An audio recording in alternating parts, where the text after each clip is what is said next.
to unheeding clouds and fog. Above them, bitter winds blew hard and cold enough to freeze one's eyes open in the winter.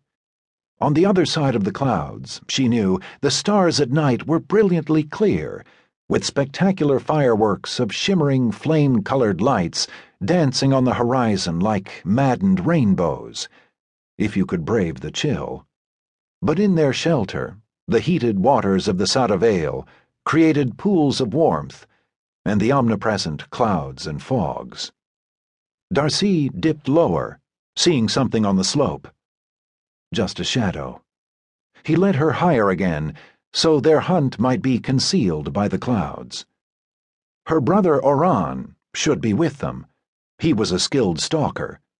His scaleless skin, though vulnerable in battle and badly scarred because of it, shifted from color to color according to where he stood, even to the point of imitating shadows and striations in the rock face.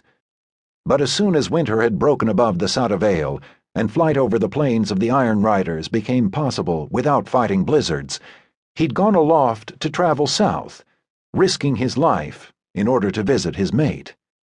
Netasach, mother of Oran's hatchlings, now serving a new tire of the Dragon Empire, acted as protector for one of the Empire's provinces, which really meant humans fed, housed, and offered coin to Oran's mate.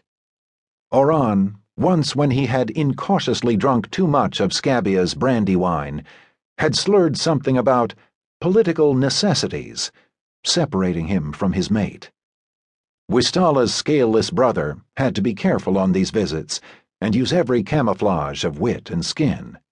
As an exile, he was in danger of death every moment he was with his mate.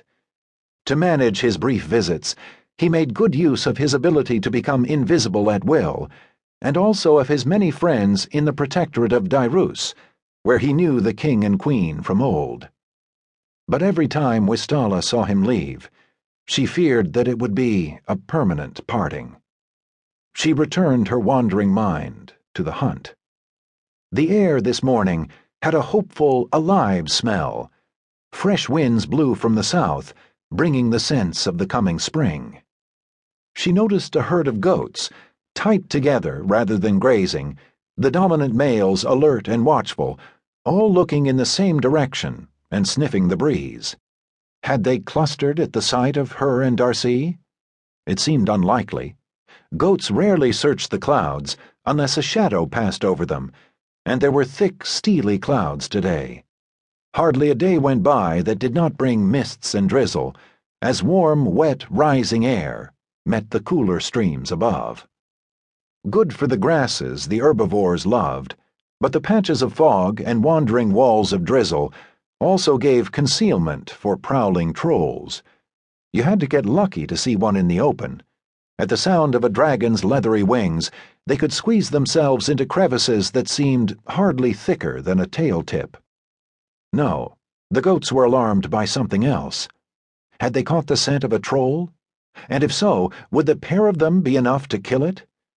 They really should have brought another dragon, so that there'd be a fire bladder full of burning fats and sulfur in reserve. Her other brother, the copper-colored Rugard, formerly Tyre of the Dragon Empire and worlds upper and lower, wouldn't be of much use on a hunt. Thin and listless, hardly eating, drinking, or caring for his scales, he lived a lightless existence at Scabia's hall, hearing without really listening to her old tales of the great dragon civilization of Silverhigh from ages ago. The only time he showed any sort of animation these days was when Oran brought news of his own mate, Nilrasha, a virtual prisoner in a tower of rock, thanks to the stump she had instead of wings, and a guard of watchful Grifferan. She lived on, as a hostage to the former Tyre's good behavior. Or when Scabia told some old tale of desperate vengeance. Scabia loved fiery tales where 3 generations of men were born and dead before a dragon took his blood toll upon a hominid nation. Then he grew attentive, and his griff twitched as he stared at Scabia through lidded eyes. Rugard frightened her at such times. She could feel